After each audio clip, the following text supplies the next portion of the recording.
From October to December 2017, HHS called 7,635 children the agency had placed with sponsors and found 6,075 of the children were still living with their sponsors. 28 had run away, 5 had been deported, and 52 were living with someone else.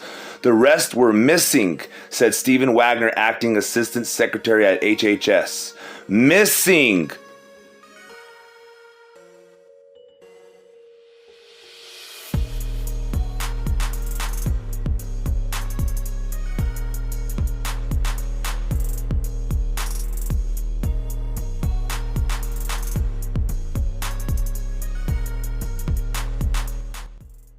Some of y'all thought I was joking about Joe Biden being the human trafficking president that he is.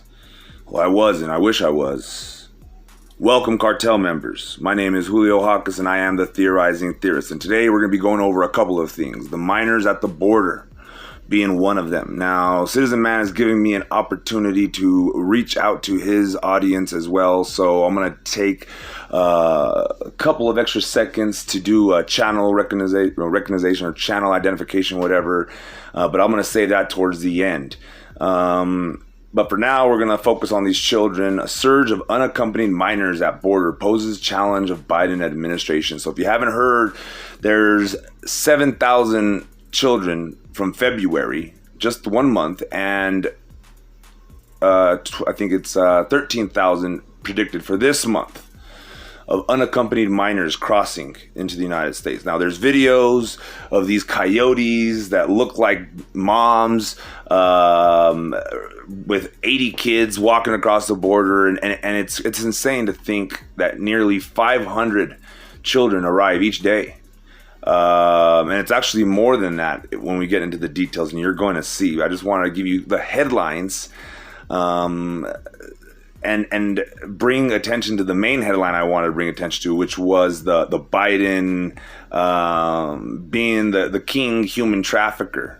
I wonder, well, let's just continue. Number of unaccompanied minors entering U.S. soared in February. This is from Vanessa Romo, March 11, 2021. But again, there's two conflicting theories, and I'm sure you guys don't even know what I'm talking about because my videos have been getting deleted. But one theory is that Trump's running the show and has his hand up Biden, and he's using him as a puppet. And the other is Trump's running a counter shadow presidency of sorts against Biden. But if Biden's running the show, these kids are in trouble. If Trump's really running the show, he just saved these kids from certain doom. So U.S. Customs and Border Protection released the latest statistics on Wednesday showing agents encountered nearly 3,500 migrants a day during February. Joe Biden is the human trafficking president. So these are articles that are being headlines, and they're I think they're talking to the coyotes, letting them know that it's okay to bring them over. I think that's the Trump admin working through Biden as a puppet by proxy. So anyway, the number of asylum-seeking migrants, including unaccompanied minors, crossing the southwest border into the U.S. is soaring, leaving the Biden administration scrambling to find appropriate care and housing for thousands of children. U.S. Customs and Border Protection released the latest statistics on Wednesday, showing agents encountered 3,500 migrants a day during February 2021, a 28% increase over January. Among them, the number of children and families seeking to enter the U.S. more than doubled in the same period, and the number of unaccompanied minors from Central America also rose 60% over January to more than 9,400. Where are all these kids coming from is what I want to know. And one of the theories is that these cartels were hiding them on the border, waiting for Trump to get out of the way so they can finally bring them over. And that's why we have a huge influx of all these minors with no parents, missing children. In February, CBP encountered 100,441 persons attempting entry along the southwest border. This is a 28% increase over January. And here are some of the statistics, and I want you to see that big old jump. That's all children. That's all children. Trump had it kind of leveled out, and you can't stop them all, and they're good at what they do. These cartels and these deep state swamp rats and these freaks, They're good at what they do. They're good at hiding it, and right now they're blatant because they got Biden in office. But I wonder if that isn't part of the plan. Are they tricking the deep state, and are we not blowing the cover now? I don't think so, but just one theory of why my videos are getting shut down by NBC, ABC, Warner Brothers Media. So anyway, the recent influx of migrants has been rising since April 2020 due to ongoing violence, natural disasters, food insecurity, and poverty in Guatemala, El Salvador, and Honduras, officials said. Now, I think this is all they create these situations over there to have these children available in this situation. So the sharp increases of minors has left CBP clamoring to move children quickly from detention in crude Border Patrol holding cells to temporary shelters appropriate for adolescents. Our goal is to ensure that CBP has the continued capability to efficiently transfer unaccompanied children to Department of Health and Human Services, Child Protective Services, as quickly as possible, consistent with legal requirements and the best interest of the children, CBP said in a statement. Now, I promise you, the best interest of the children would probably be to find the damn parents, but it seems like we gave up on all that. We're not even going to try.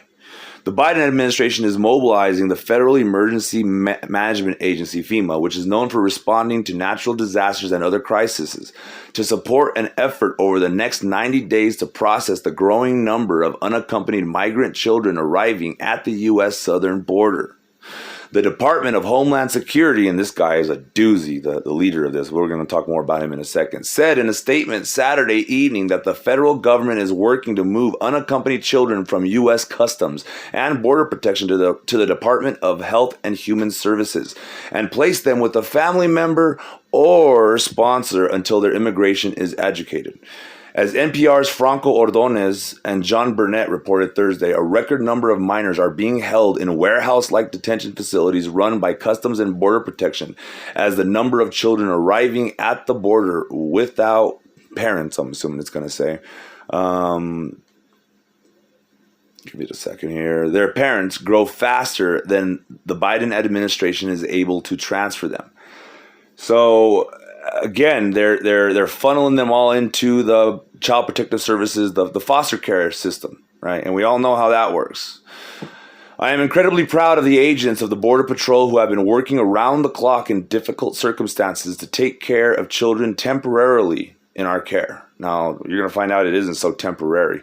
Homeland Security Secretary Alejandro Mallorcas, and this is the guy I'm talking about, said in Saturday's statement, "Yet, as I have said many times, a Border Patrol facility is no place for a child." You know, where is a place for a child? With their parents, Alejandro Mallorcas. But he's a professional child kidnapper, and you're going to see that here in a second. He's like the professional. He's the main guy, the mero mero, and I think that's why they're using him to kind of signal to the cartels that doors are open. The Biden administration has been rolling back various immigration measures implemented by former President Donald Trump, including terminating a 2018 agreement between DHS and HHS that encouraged child welfare officers to share personal information about potential sponsors for unaccompanied children with immigration enforcement agents. So they were ratting out the parents, and Trump ended that so that way the kids could stay with their parents. At the same time, the administration is grappling with surging numbers of migrants arriving at the border, especially children without guardians. And by without guardians, sometimes they strip these kids because they say, well, you're not a good enough parent. We got better parents over here in the U.S. Mallorca said addressing the needs of unaccompanied children is made more challenging because of the ongoing public health crisis. He added, as a result of the public health imperative, adults and accompanied children are subject to COVID-19 related travel restrictions and are returned to, well, I must have missed that part. So anyway, he added, as a result of the public health imperative and adults, related are returned to Mexico under the statutory authority of the CDC. But they don't ever let them get that back. Press Secretary Jen Psaki has said the White House is working to increase the number of HHS facilities where children can be housed that follow CDC guidelines. And you're going to see that these elite be paying them visits. As with nearly everything in Washington, D.C., reaction to the situation at the southern border falls along political fault lines. House GOP leader Kevin McCarthy of California has laid blame at the feet of the Biden administration and plans to lead a delegation of 12 Republican lawmakers to visit the border on Monday. So everybody better keep an eye on these 12 Republican lawmakers. I don't trust them either at this point. But maybe Trump's already all over it. He's watching them already, the military at least. So Alejandro Mallorcas. This guy is a gem. Now, somebody gave me a tip saying to check out, look for names, familiar names, and I'm not sure if this is the man they're talking about, but this is the person that I found, and this is the person I want to bring front and center and highlight.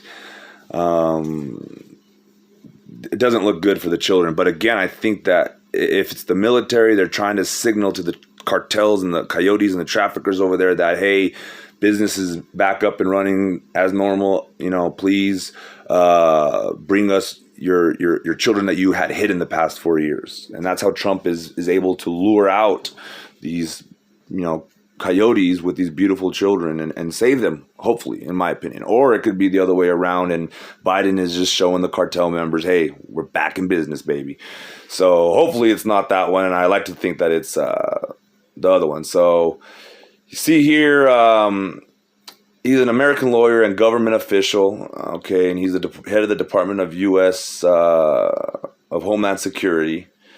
And he was first as director of citizenship. Well, there's all of his stats, but pretty much you're going to see who he was appointed to, or who he was appointed by, and what he was doing, and why I call him a professional child abductor. He was born in Havana, Cuba. His family fled shortly after the Cuban Revolution to Florida and later settled in California. After law school, Mallorcas worked as an assistant United States attorney and was appointed the United States attorney for the Central District of California in Los Angeles during the administration of President Bill Clinton and George W. Bush, where he oversaw the prosecution of high-profile criminal cases. Mallorcas was a member of the presidential transition team for Barack Obama before he assumed office in January 2009, where he led the transition team responsible for the U.S. Department of Justice Criminal Division. Mallorcas was appointed by President Obama as the Director of U.S. Citizenship and Immigration on May 20th, 2009. The nomination was received by the Senate on August 7th. Let me scroll down here, looking for what I wanted to. He implemented the Deferred Action for Childhood Arrivals process in 60 days. He led U.S. government efforts to rescue orphan children following the January 2010 earthquake in Haiti, and led the advancement of Crime Victims Unit that for the first time resulted in the ability of the agency to administer the statutory, and it pretty much says statutory rules that lets them take the kids and put them in child care here in the United States. So some more trafficked after the Haiti earthquake. I was going through some of these headlines and articles and whatnot to see more about what this monster did here in Haiti. And I found an interesting article just to show you guys, if some of y'all think that, I know most of us know that Haiti was and is the elite's candy world, candy land, whatever you want to call it. They're like their candy store, kids in a candy store there. They love them some Haiti kids. They like the dark-skinned melatonin kids, apparently. It produces the better adrenochrome is what I hear. I don't know.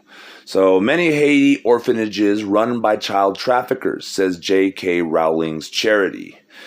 So after the 2010 Haiti earthquake that killed more than 300,000 people, she said many parents were being tricked or coerced into giving. So this is all with that one Mallorcas guy, because he was in charge of picking up these people from the orphanages, which were child traffickers. Many Haiti orphanages run by child traffickers, says J.K. Rowling's charity.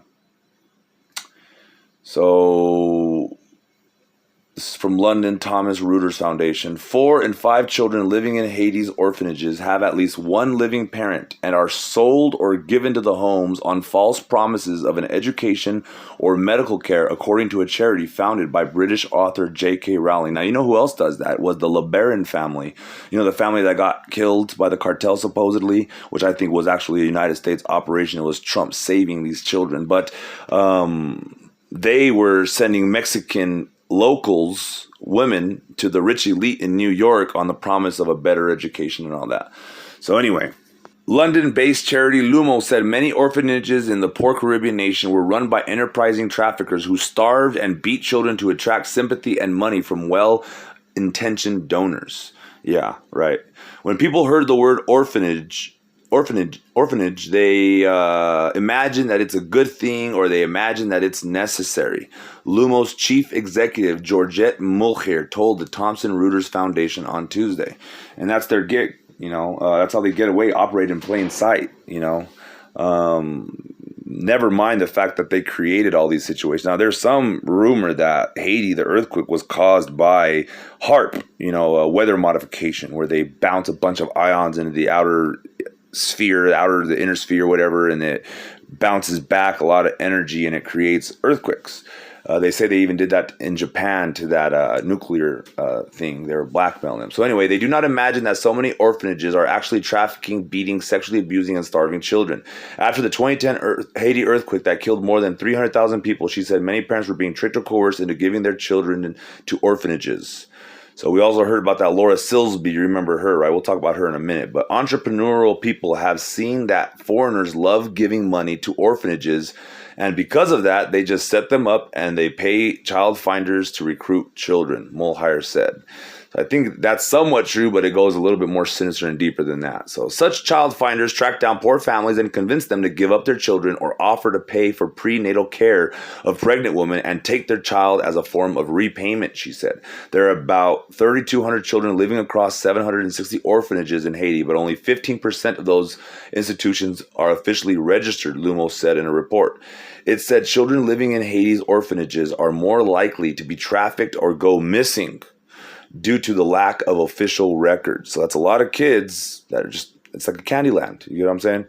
It's been a really hidden crime against children, and it's happening in lots of developing countries. So it's not really a hidden crime. It's hidden by the media, but not by people that, are trying to save these kids. We are trying. It's hard when you don't have the reach and you get your channels deleted every couple of days. If you don't know, the Theorizing Theorist, the channel was deleted today. So anyway, it's been a really hidden crime against children, and it's happening in lots of developing nations, said Mulcair, who launched the report at the European Parliament in Brussels. Experts say cases of human trafficking after a disaster are common, as survivors are driven to desperate measures after losing their homes, belongings, and means of earning money. People need to recognize that this entrepreneurial, I forgot the quotation marks, approach to orphanages is actually trafficking. The people who do this need to be prosecuted so that fewer people will think that this is a good way of making money. Well, only the poor will get prosecuted and the rich will just walk away with the children and cash in hand. So there's all the information about the person who wrote this. Feel free to write to her and whatever. It's really disappointing and sad stuff to see that this is who's in charge. But like I said, I hope it's Trump luring and saving these kids. And I think that is what the case is, because we all know the White House, no one's there. Trafficked after the Haiti earthquake, a child's story. Oh, we already saw this. Let me see. Where is Laura Silsby now? Silsby changed her name to Laura Gaylor and now works as the VP of Marketing for Alert Sense, a company that issues Amber Alerts. My heart is with the people of Haiti, mine too. Here's the rest of that one part. The ability of the agency to administer the statutory maximum number of visas to victims of crime. So I guess it wasn't the child protective to welfare or whatever. But anyway, so now we're getting back to this. I just wanted to get real quick away so we could talk about the Haiti thing. So back to this. In 2016, Mallorcas became a partner at the law firm of Wilmer Cutler, Pickering, Hell, and Dorr. And then it just goes on to talk about Joe Biden picked him. And it was endorsed by the Fraternal Order of Police. So if that means anything to you, I don't know. But it's also George W. Bush, Janet Napolitano. I don't know who this Jed Johnson is. But he was sworn in by Vice President Kamala Harris. And he's supposedly the first Latino to lead the department, which, I'm telling you, this is bad news. This is bad news. Every Mexican knows that fellow Hispanics are the worst when it comes to border patrol and stuff like that. So anyway, early life and education. We already went over this too. Oh, no, we didn't. Alejandro Nicolas Mallorcas, nicknamed Ali, was born in Havana, Cuba on November 24, 1959. His parents arrived with him and his sister to the United States in 1960 as refugees following the Cuban Revolution. He lived in Miami, Florida before his family moved to Los Angeles, California, where he was raised for the remainder of his youth. Mallorcas grew up in Beverly Hills and attended Beverly Hills High School. Pretty swanky, huh? His father, Charles R. Nicky Mallorcas, was a Cuban Jew of Turkish, Sephardic, and Polish Azerhansky, whatever, background who owned and operated a steel wool factory in Havana. His mother, Anita Gabor, was a Romanian Jew whose family escaped the Holocaust and fled to Cuba. Blah, blah, blah, blah. Let me know if any of this stuff sparks your interest or shoots up a red flag. University of California at Berkeley. He received his Juris Doctor from Loyola. What's a Juris Doctor? I'm not sure. But again, let me know if any of this stuff, shoots off any red flags, like, obviously the Dianne Feinstein. In 1998, Mayorkas was recommended by Senator Dianne Feinstein and appointed by President Bill Clinton as the United States Attorney for the Central District of California, becoming the country's youngest United States Attorney. He was appointed in December 21st, 1998. And then it talks about how he took down the Mexican mafia, which, if you don't know, was very crucial to building MS-13, which is the Democratic hit squad of their hit squad, their hit team. That's what they use. So more stuff about Children Community Center. He disappeared some other kids, it looks like. And and he saved this narcotics trafficker, which we all know narcotics traffickers also traffic children. He saved him and commuted him and did all that stuff. So it just goes to show you this guy's a scumbag, right? No bueno dude here. In September, no, we're not going to read that. Let's see what else we got. Oh, frequently asked questions regarding unaccompanied children. Now, this is from the official Office of Refugee Settlement, and these are the people that are in between Health and Human Services and Department of Homeland Security. So they protect children, also known as unaccompanied children. They include both children who enter the country without their parent or legal guardian and children who, for other reasons, have been separated from their parent or legal guardian. From some reason, because they separate them. They say, oh, you ain't a good enough parent. You're whatever. You don't have. They make them go through these like tests. In recent days, there has been a great deal of misinformation about the UC program. The misinformation and intentional perpetuation of it is a disservice to the hundreds of caseworkers and case providers. And that's true. I think a lot of them are some good people, but there's just a couple, and that's all they need. They don't need everyone to be in on it. Why is HHS caring for children separated from the parents? When a child who has entered the country illegally and is not accompanied by a parent or legal guardian, he or she is considered an unaccompanied child and must be transferred. So how did 20,000 kids get to the border on their own? HHS is legally required to provide care for all children until they are released to a suitable sponsor. Almost always a parent or close relative. Almost. While they await immigration proceedings, these children can also leave HHS care if they return to their home countries, achieve 18 years of age, or gain legal immigration status. The same procedure applies for children who have been separated from parents due to criminality or jeopardy, or when the parent is detained to await trial or convicted of a criminal offense and must serve time in federal custody. So they look for these kids that they can separate, that they can disappear. Is there a system for keeping parents and children connected if they are separated for immigration? Yes, of course. Yes, we keep them connected. When adults and minors are apprehended by immigration authorities, their information is entered into government databases by which their cases can be tracked. So how do we not have the parents of all these children? If you go and look, they say that these children were there, that we already had them, but we kind of made them stay in, and we separated them from their parents because their parents were here, and they made it sound like, anyway.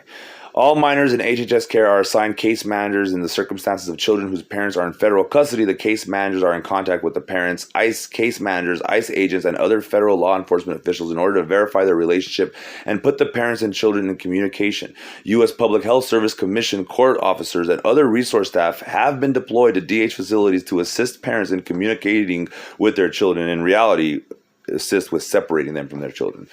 HHS has long provided resources for parents, including those in DHS custody, to communicate with their children in HHS care. Parents or guardians attempting to determine if their child is in HHS care should contact the ORR National Call Center at 1-800-203-7001 or via email at the information at orrncc.com. And I say this stuff because if you guys know anybody or want to share this information, please do. There's 20,000 children without parents out there. They're orphans. Apparently, we just had about 40,000 adults murdered or disappeared. And HHS confident that this large number of children and parents dispersed across the country can be connected and reunited. So yeah, they are with proper sponsors. They're just trying to make it sound like they're doing what's right, but in reality, you could already tell these 20,000 kids that are going to be at the border by the end of this month. 3,000 was it? 500 a day. They're not trying. They're not even trying. They're already looking for, and they're excusing me. There's too many of them, and they might get some with their parents, but the ones that are vulnerable, they're going to find out of all those kids the ones that they can disappear. The ones that they could sacrifice, the ones that they could eat, the ones that they could violate, the ones that they could put to be maids and slaves, or worse, tortured, sex trafficked and tortured. It's crazy. The facilities are operated by nonprofit grantees that are certified by state authorities responsible for regulating such facilities housing children. Now, you'll see that to volunteer at these places, you have to be on like this special list, and you got to get approved, which I get it. You're working with the kids. You want to have all that in place. But it begs the question, if they're not, it takes a community to raise a kid. Why would you just pick a small group of people, a handful of people to raise and be in charge of, the future of thousands and thousands of kids? It doesn't make any sense. They should be surrounded by adults at all times to show them that they're safe. Never left alone with a single adult, of course, but surrounded in a sense. So anyway, here's their facilities. To me, it'd be easy to walk a freaking pedo in there that's on the inn and have them have their way with the children that can't speak proper English or whatever, are under the control already, let's just say. More than 50 separate media outlets have toured the HHS-funded UC facilities. There are restrictions on what kind of media coverage is possible due to the need for privacy regarding children in our care. HHS is committed to transparency around our work with children and has also made available photos and videos of facilities housing boys and girls taken recently and dating back to 2016, demonstrating continuity of care across the administration. So it's funny how they started doing that in 2016. Before that, they didn't care. Before that, they were just disappearing kids, More than 70 members of Congress and more than 60 congressional staff members toured HHS-funded UC facilities in June 2018. HHS is working with relevant authorities in Congress to regularly schedule more tours based on the availability of the facilities. So you get what that is, right? Those ones that are touring, keep an eye on those guys. Those are probably the ones that are sneaking into the rooms real quick through the back doors and getting the hookup with the little kids, So that's all I really have for you in regards to this. Let's see here. Why doesn't HHS quickly find the family members, including parents? We are determined to do everything we can to ensure we release the children to safe and suitable sponsors. That's what I wanted to show you in this part. Isn't that crazy? They don't have any shame. They do background checks on the parents.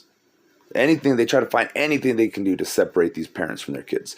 Oh, you have you're facing drunk drinking and driving in Mexico charge. Our kids now. Could you imagine? It's crazy to me. I don't know. I can't read no more. I'm getting a little tired of reading all this. If you guys want to pause it and read it, please go and check out their website for yourself. Maybe email them, let them know that we're watching their kids, we're watching what they're doing, and maybe even volunteer if you can. I think I have some links to volunteer to be a sponsor of some of these kids. We need good people like I know my cartel members are, and we need good people like us taking care of these kids. I would if I was in a position to, but I'm not. But if you guys are, maybe consider trying to, even if we could just save one of these kids from the clutches of these freaking monsters. It's better than none. So anyway, as you can see, I'm just going to stop this part here. I'm done reading this stuff here. So we'll just go over how can individuals or communities help. Members of the public have expressed interest in donating or volunteering to help unaccompanied children. The federal agencies supporting these facilities are unable to accept donations or volunteers to assist the Unaccompanied Children program. However, there are several voluntary community, faith-based, or international organizations assisting unaccompanied children. You can find resources and contacts in your state at the following online addresses. So you can't even volunteer. Only you got to be special. The FY18 appropriation for this program is $1.3 billion. Can I foster or adopt one or more of the unaccompanied children? We have grantees in various parts of the United States who care for a small number of unaccompanied children in foster homes, and many providers are looking to expand their number of foster parents, particularly ones who are bilingual, or requires that all foster care parents be fully licensed by their state. If you are not already licensed, you could begin by contacting one of the foster care providers who care for unaccompanied children, such as the United States Conference of Catholic Bishops and the Lutheran Immigration and Refugee Service, who have provided foster care to unaccompanied refugee and immigrant children for many years. I just don't get why religions have to... I get it, but I don't get it. From any child or third party, the care provider must immediately follow up to ensure all children and youth are safe and provided with appropriate services, and that all required reports to OR and outside entities are completed. How often does sexual abuse occur in OR care? Care providers report to the FBI any allegations. Sexual abuse could include butt touching, and so it says there's about 264 reported allegations, and we know that those go very, very underreported because people are ashamed, embarrassed, scared.